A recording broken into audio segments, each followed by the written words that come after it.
माघ मास कृष्ण पक्ष अष्टतिला एकादशी व्रत कथा। एक समय दालभ्य ऋषि ने पुलस्त्य मुनि से पूछा कि हे महाराज, पृथ्वीलोक में मनुष्य ब्रह्म हत्या आदि मान पाप करते हैं, पराये धन की चोरी तथा दूसरे की उन्नति देखकर ईर्ष्या करते हैं, साथ ही अनेक प्रकार के वैष्णव में फंसे रहते, फिर भी उनको नरक प्राप्त नहीं होता। इसका क्या कारण है? वे न जाने कौन सा दान पुण्य करते हैं जिससे उनके पाप नष्ट हो जाते। यह सब कृपया पूर्वक आप कहिए। पुलस्त्य मुनि कहने लगे कि हे महाभाग, आपने मुझसे अत्यंत गंभीर प्रश्न पूछा है। इससे संसार के जीवों का अत्यंत भला होगा। इस वेद को ब्रह्मा, विष्णु, रुद्र तथा इंद्र आदि भी नहीं जानते, परंतु मैं आपको ये गुप्त तत्व अवश्य बताऊंगा। उन्होंने कहा कि माघ मास लगते ही मनुष्यों को स्नान आदि करके शुद्ध रहना चाहिए। इंद्रियों को वश में कर काम, क्रोध, लोभ, मोह, अहंकार, ईर्ष्या तथा देश आदि का त्याग कर भगवान का स्मरण करना चाहिए। पुष्य नक्षत्र में गोबर, कपास, तिल मिलाकर उनके कड़े बनाने चाहिए।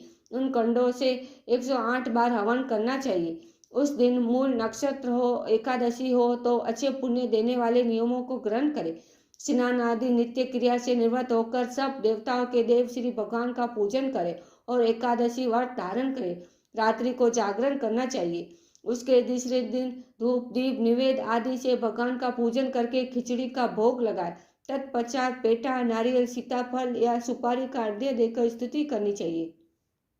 हे भगवान, आप दीनों को शरण देने वाले, इस संसार सागर में फंसे हुओं को उद्धार करने वाले, हे पुंडरीकाक्ष, हे विश्वनाथ, सुब्रमण्य, हे पूर्वज, हे जगतपते, आप लक्ष्मी जी सहित इस तुच्छ अर्घ्य को धारण करें, ग्रहण करें। इसके पश्चात जल से भरा कुंड, घड़ा ब्राह्मण को दान करें तथा ब्राह्मण को सामा, गौ और तिल पात्र देना भी उत्तम है। तिल स्नान और भोजन दोनों ही श्रेष्ठ है।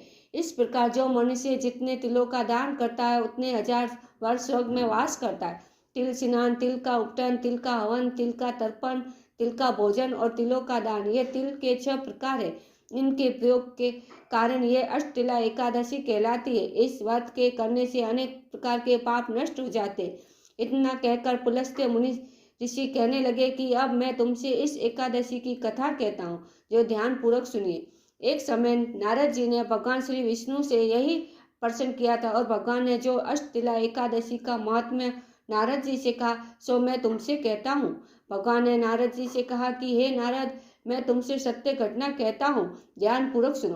प्राचीन काल में मृत्युलोक में एक ब्राह्मणी रहती थी। वह सदैव व्रत किया करती थी। एक समय वह 1 मास तक व्रत करती रही, जिससे उसका शरीर अत्यंत दुर्बल हो गया। यद्यपि वह अत्यंत बुद्धिमान थी, तथापि उसने कभी देवताओं या ब्राह्मणों के निमित्त अन्न या धन का दान नहीं किया। इससे मैंने सोचा कि ब्राह्मणी ने व्रत आदि से अपना शरीर शुद्ध कर लिया है, अब इसे विष्णु लोक तो मिल ही जाएगा, परंतु इसने कभी अन्न का दान नहीं किया, इससे इसकी तृप्ति होना कठिन है। भगवान ने आगे कहा, ऐसा सोचकर मैं भिखारी के वेश में मृत्युलोक में उस ब्राह्मणी के पास गया और उससे भिक्षा मांगी। वह ब्राह्मणी बोली, महाराज, किस लिए आए हो? मैंने कहा, मुझे भिक्षा चाहिए। इस पर उसने एक मिट्टी का थैला मेरे भिक्षा पात्र में डाल दिया। मैं उसे लेकर स्वर्ग में लौट आया। कुछ समय बाद ब्राह्मणी भी शरीर त्याग कर स्वर्ग में आ गई। उस ब्राह्मणी को मिट्टी का दान करने से स्वर्ग में सुंदर महल मिला, परंतु उसने अपने घर का अन्न आदि सब सामग्रियों से शून्य पाया।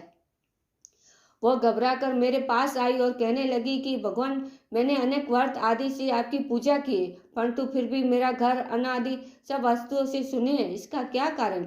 इस पर मैंने कहा, पहले तुम अपने घर जाओ, देव स्त्री आएगी तुम्हें देखने के लिए। पहले उनसे अष्टतिला एकादशी का पुण्य और विधि सुन लो, तब द्वार खोलना। मेरे ऐसे वचन सुनकर वह अपने घर गई। जब देव स्त्री आई और द्वार खोलने को कहा तो ब्राह्मणी बोली, आप मुझे देखने आई है तो अष्टतिला एकादशी का महात्म्य मुझसे कहो।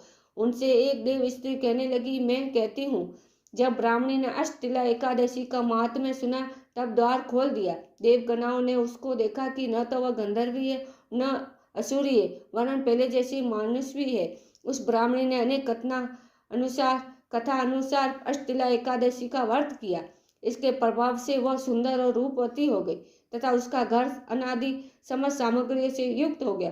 अतः मनुष्य को मूर्खता त्याग कर अष्टतिला एकादशी का व्रत और लोभ न करके तिलादि का दान करना चाहिए। इससे दुर्भाग्य, दरिद्रता, अनेक प्रकार के कष्ट दूर होकर मोक्ष की प्राप्ति होती। बोलो अष्ट तिला एकादशी की जय। विष्णु भगवान की जय।